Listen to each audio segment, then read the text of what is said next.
Whoa, what's good, YouTube? It's your boy Pro Winston here. I have one of my favorite Yu-Gi-Oh players in the world only because his play style. But I wanted him to introduce himself. Go ahead, yo. Introduce yourself, bro. Hey, what's up, guys?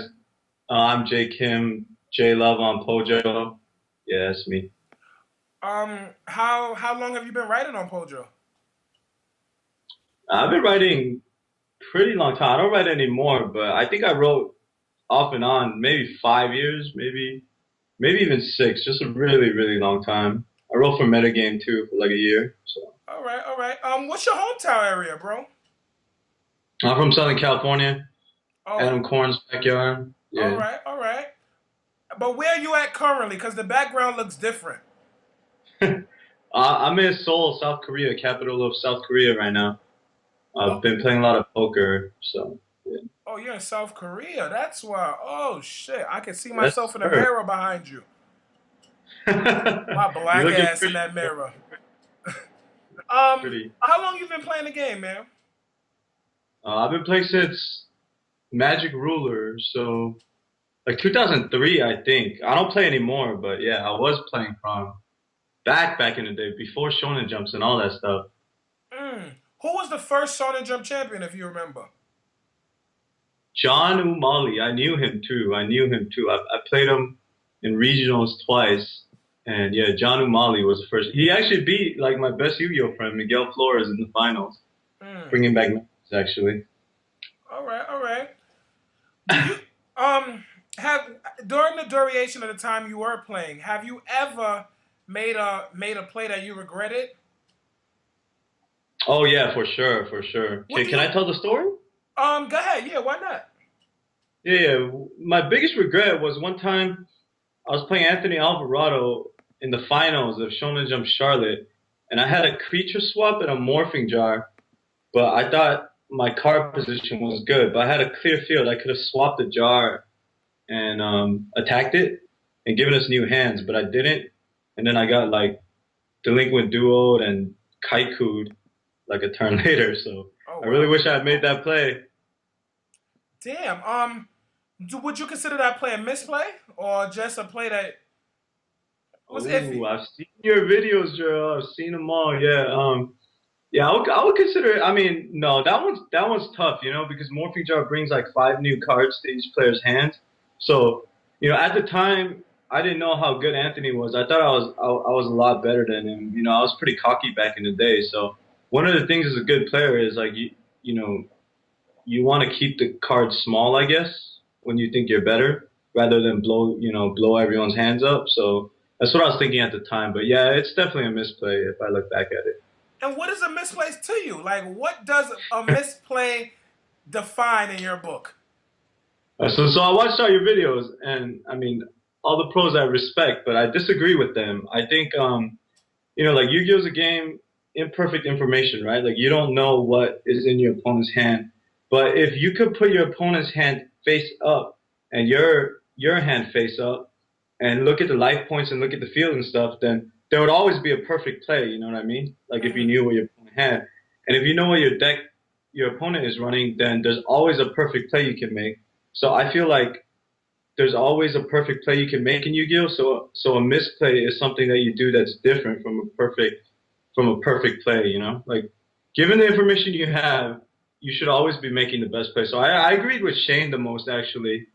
The Shane profile, yeah. All right, all right. And do you believe that the game as it currently stands is better Mhm. or has gotten worse since the Mhm. synchro moves, the exceeds, the tour guides, and the tangles? Yeah. I respect what Konami's done, like I was a pro or whatever, like in a really dark period of Yu-Gi-Oh! This was like right before Card Trooper and Stratos came out, like every set sucked. You know like Rise of Destiny, like Flaming Eternity, all that Indeed. stuff, like I mean, it was horrible and now it's like it seems super fun. Like the synchros were really fun. This XYZ stuff, man, I don't even know what it is, but it seems, pretty exciting. I think that stuff's better, but I think overall the game has gotten worse because I feel like Konami had a lot of momentum. Like back in the day, there used to be, like all these people showing up for Shonen Jumps. Families would come play, and like I feel like there was a lot more community back in the day. Like lot more love people had for each other, and nowadays it's just kind of everyone talking trash over YouTube. So Yeah. Well, that's why I'm here. I'm trying to revolution. Oh no, no. You know what? Let me not say that. Let me not say that. I'm trying to change YouTube for my own reasons, but I'm trying to change it in a way that we all can get better and we all can listen to old school players like yourself, people that made a difference and people that were feared throughout the time that they have played. My next question to you though has to be, how many tops do you have? I have five. Two of them were I played a lot back in the top 8 days, so like it was a lot harder. Like we used to bubble all the time because we would have like two losses in every tournament.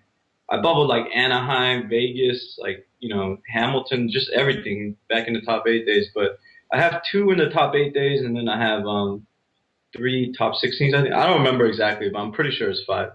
All right, all right. What is your greatest moment in the Yu-Gi-Oh? Greatest moment is gotta be right before I started working for Metagame. We went on like this crazy road trip from California to Charlotte and then back to Seattle. Who's And I we? actually, Like you in the game?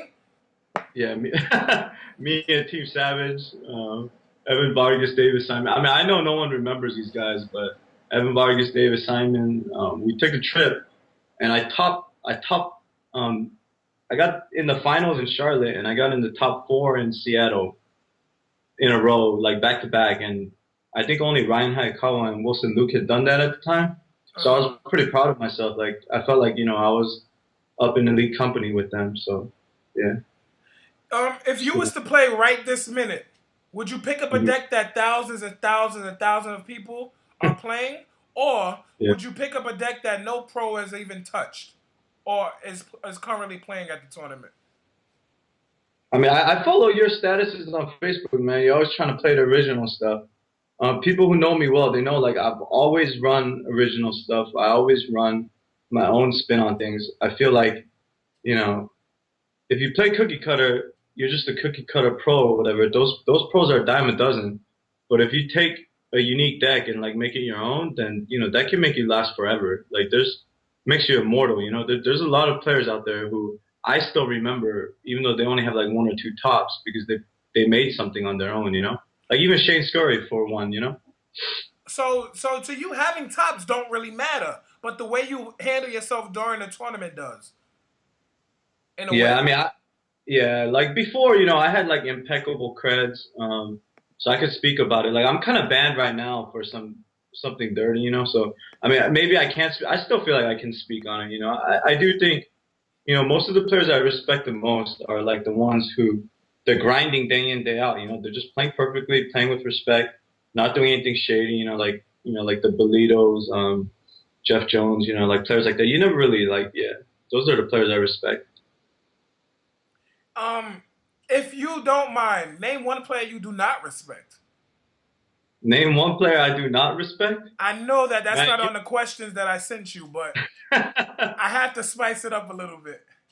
Okay, well the problem for me is that the problem for me is I'm good friends with everybody, and I will say this to you guys, like everyone watching Jarrell's channel, like I know, Jarrell's a pro, like everyone wants to go pro in Yu-Gi-Oh, but you know, most of it's lies, like most of the people who are topping a lot, I mean, you don't need to learn from them, like I've been good friends with every top Yu-Gi-Oh player, and the amount of like dirty things I've seen, it's just overwhelming, like it's just over. Yu-Gi-Oh is serious business, so I don't want to like put anyone on blast and just name names, Jarrell. No problem. Don't I don't name think the I should. names. Don't name the names.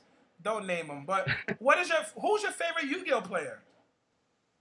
My favorite Yu-Gi-Oh player, man, I have so many. I have so many, like, and I don't want to be biased, but I want you to fucking be biased. I want you to name one person for my YouTube channel. One person. from your YouTube channel. No, no, no. Name it on my YouTube channel right now. Oh, okay. So my favorite player, I still talk to him regularly, is Wilson Luke. I mean, he's Comic Odyssey legend. Probably one of the best of all time. I still remember when Anthony beat him fair and square. took the title from him pretty much. But and Wilson Luke, man, he won the second Shonen Jump. He was the top player of Comic Odyssey, along with T. And I mean, this guy, he's moved on. He's like one of the best poker players in the world right now, which is pretty crazy. Like I respect the players, who start their own businesses or get into stores and stuff. Yu-Gi-Oh's like a hobby, so we should move on and stuff as we get older. Wilson Luke, man, he's a legend. He's a All legend. right. And why you banned from Konami? Okay, so basically, most of you guys know this, but I was running a blog and writing a lot of articles and stuff, and I was trying to promote the game. I was trying to promote the game in a positive way, but it also put like a lot of pressure on my shoulders to try and like continue my success. I had top 16 some event, maybe Texas with like Diva Frogs or something, and I wanted to keep the streak going. So I was playing Gladiator Beasts at Gen Con Indy, and I was like 7-2 or something, like 8-2, entering like round 9 maybe. And I lost my deck like 5 minutes before the match started, and I had lost my deck all the time before because I'm always misplacing things. And they drop you from the tournament if you don't play your game. So like I kind of panicked, I didn't want to get dropped. So my friend Irvin So from Team Canada or whatever, he was next to me. I'm like, just hand me a deck, whatever you got. I was playing Gladiator Beast. He ended up throwing me an X Saber deck, and I ended up trying to play it around through, because I didn't want to get dropped at like 7-2. I mean, it was definitely a mistake, it was definitely something I shouldn't have done. But it's just like, if you don't think you're gonna get caught, you just think you're gonna play the round through, and then just get your Gladiator deck back.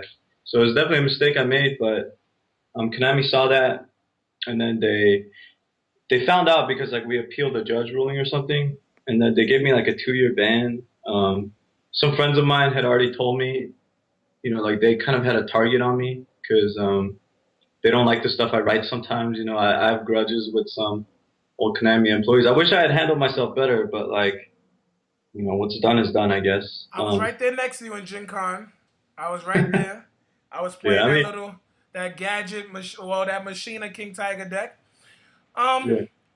So you're unbanned. Well, you should get unbanned in 2012 if they say okay or whatever the case may Yeah. be.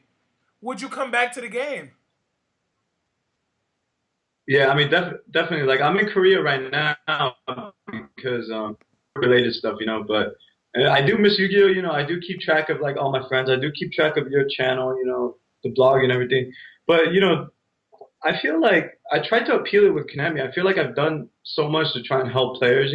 I feel for their company, it would be a lot better to just let someone free me so that I can write articles, like promote the game and stuff. But I mean, bureaucracy, like they made the decision. So when I'm unbanned, I might come back and play, but I might live in Korea forever, man. I might be out here for a while. So And I have to ask you one question. Every time I hang around Dale, Lazaro, and Irvin and them, they tell me yeah, something you said about me. what I say about you? So in my showing in YCS California, no, Shonen Jump California, or whatever, I said Yeah, something in yeah, my final match yeah. about like I deserve to lose or something. Like, Okay. I did well. Oh, no, I did good. I deserve to Versus lose. Jeff Jones, right? Yes. Yeah, yeah, yeah. What? So what was the joke about? Give me like a brief 30-second. Okay, so basically the joke is that you I mean, I don't want to like hype you up too much, but this is your channel, Jarrell, very charismatic guy, very funny guy. Every time we're at an event, people are surrounding you in a circle. You're always making people laugh. When I had read the coverage, like it's like Jarrell got up and threw his hat on the ground and did all this stuff. So, and then when you said like I did good, it seemed like you were like, I don't know how to say it, but you were like not yourself, like right here you're like this funny guy, but right there it seemed like you were just this angry like little kid. So I always laugh thinking about me reading that match and then actually meeting you in person, and it's just way different. So Damn, yeah, man. Thanks, bro. Would you ever come back on my channel? Yes or no? yeah, of course, man, any day, 5 days in a row. Thanks, baby. You already know if it's not pro, it got to go. Deuces.